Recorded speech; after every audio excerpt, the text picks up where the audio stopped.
Hello friends, welcome back to our YouTube channel. अभी हम लोग यहाँ पे एल&टी टेक्नोलॉजी सर्विस लिमिटेड की एनालिसिस करेंगे और इस एनालिसिस में हम लोग देखेंगे कि कल के दिन मीन्स यहाँ पे 4 अक्टूबर को ये अपने कौन से इंपॉर्टेंट लेवल्स एंड टारगेट दिखा सकता है, इसका प्राइस एक्शन पैटर्न किस तरीके से रहेगा। फिलहाल अभी क्या सिचुएशन है इसके अंदर वो देख लेते हैं। यहाँ पे आज के दिन थोड़ा ज़्यादा गिरावट हम लोग को यहाँ पे देखने को मिली है, क्योंकि जैसे ही यहाँ पे ओपनिंग हुआ है, ओपनिंग कल के दिन यहाँ पे क्लोजिंग बहुत ही अच्छी मिली थी, ठीक है, लेकिन वन वे मोमेंटम ऑलरेडी ये कर चुका था। अभी यहाँ पे थोड़ा सा नीचे आना था, लेकिन आज के दिन सेलिंग प्रेशर ज़्यादा रहा। बायर्स यहाँ पे ट्राई जरूर किए हैं, लेकिन कहीं ना कहीं फेल हो गए हैं और यहाँ पे नीचे की ओर ये शेयर गिर चुका है। ये यहाँ पे जो शॉर्ट टर्म के लिए ट्रेंड लाइन था उसको ब्रेक करके फिर से उसी जोन में आ गया है जिस जोन से ऊपर जाने की कोशिश कर रहा था। तो सेलिंग प्रेशर फिर भी अभी भी इसके शेयर के अंदर हम लोग को काफ़ी देखने को मिल रहा है। अब हम लोगों को सिर्फ एक चीज़ नहीं भूलना चाहिए कि ये एक्चुअली यहाँ पे नीचे आ चुका था, बहुत ज़्यादा गिरने के बाद फिर से ऊपर जाने की कोशिश कर रहा है और इस तरीके से यहाँ पे इस पैटर्न में फंसा हुआ है और ऊपर वाला जो ट्रेंड लाइन है उसको लगातार हिट कर रहा है। ठीक है, नीचे वाले ट्रेंड लाइन पे जैसे ही आता है यहाँ पे बाइंग बहुत तेजी से आती है, लेकिन ऊपर वाले ट्रेंड लाइन के पास जब जाता है तो यहाँ पे टाइम स्पेंड करता है, उसके बाद नीचे की ओर आ जाता है। मतलब बायर्स कहीं ना कहीं यहाँ पे कोशिश जरूर कर रहे हैं, लेकिन हर बार फेल हो जा रहे हैं।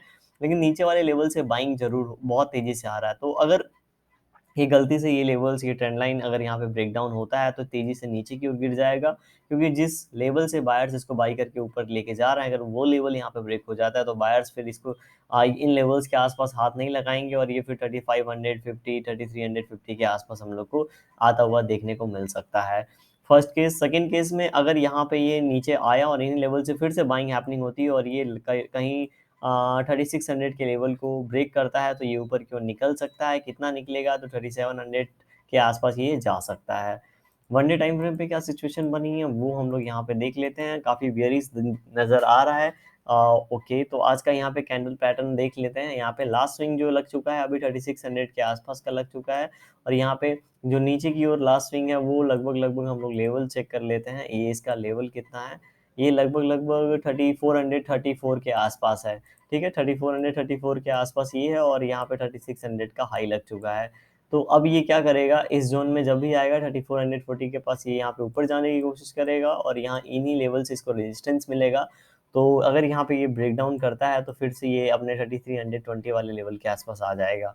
राइट, हम लोग को जैसा कि हमने पहले से प्लान कर रखा है, ट्रेंड लाइन ड्रॉ करके रखना है। जब भी ब्रेकआउट होगा तो हम लोग प्ले करेंगे और 3600 के ब्रेकआउट के बाद हम लोग एक अच्छा लेवल देख सकते हैं, जैसा कि अभी हमने बात किया 3700 के आसपास। आज का दिन हम लोग के लिए यहाँ पे बेयरिश है, तो ये एक अच्छा खासा बियरिश यहाँ पे बियरिश मोड में है। अगर यहाँ पे फ्लैट या गैप डाउन ओपनिंग होगा तो ये नीचे की ओर आ जाएगा और गैप अप ओपन होगा तो इनसाइड कैंडल बना देगा, ऐसा चांस यहाँ पे नजर आ रहा है।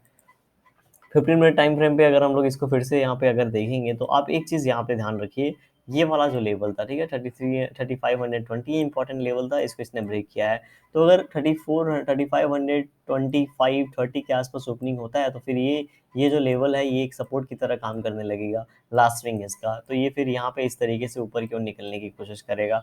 लेकिन अगर 3500 के आसपास यहाँ पे ओपनिंग होता है तो ये यहाँ पे ऊपर जाके अगर कोशिश करता है, अगर फेल होता है तो तुरंत नीचे आएगा और ये लेवल जो लेटेस्ट लेवल है इनको ये टेस्ट कर सकता है और टेस्ट करने के बाद ये लेवल्स भी कहीं ना कहीं मल्टीपल टाइम टेस्ट हो चुके हैं, तो थोड़ा सा फिर से प्राइस एक्शन बना के नीचे की ओर गिर सकता है।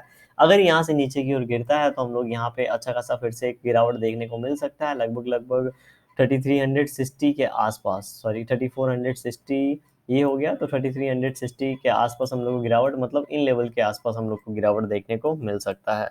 तो किसी भी ओर के लिए हमें तैयार होना चाहिए। लोग बोलते हैं कि सर एक ही तरफ का लेवल बताइए। देखिए, एक ही तरफ का लेवल हम लोग कभी नहीं देखते हैं, क्योंकि जो कैंडल स्टिक पैटर्न बना है उस हिसाब से हम लोग चलते हैं।